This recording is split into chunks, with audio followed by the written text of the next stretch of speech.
Yanshen sem na semfen free takrade mpotam wo nipa bi a wono edi na de bana di dwuma awie eho edwa scrap dealers nene watentesu kokko wo kira wo me NDC amanyoko no echitafo na mpenifo bi agi sika wo mo nsem a sika ne mu duro so obemu mo tutu keteche na kwanda da no no takrade mpotam wo baabi omguso adwuma no na national security fo bi ba mu a wo mo eba ebetwa adwuma dia wo mo edie so nti enya nto a wo kira enya ntua mpenifo a wo mo je wo sika ne hwe na wo mo nsan fa sika no ema wo mo.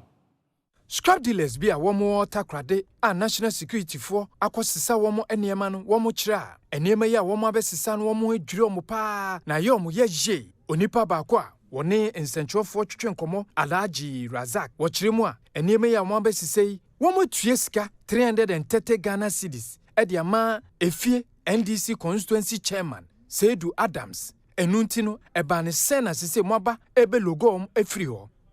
asema we si ayin say omo regional constituency chairman skacha say omo scrap bi there omo auction na committee BF Akraba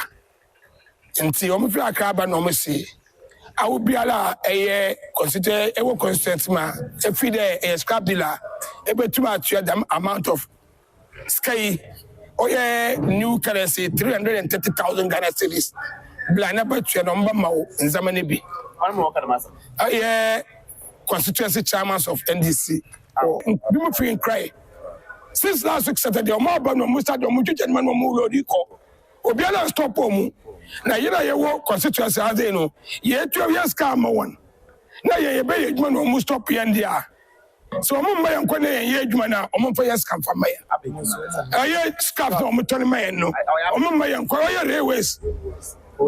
Coaches na race na odi the form no so mom ma yankwa na yan twitwa o mom for years come from my back youth na ye nyina delegates na ye nyina ye dai ye boa no a yeko bank ye ka ji loan ye da ba tue nyama na ka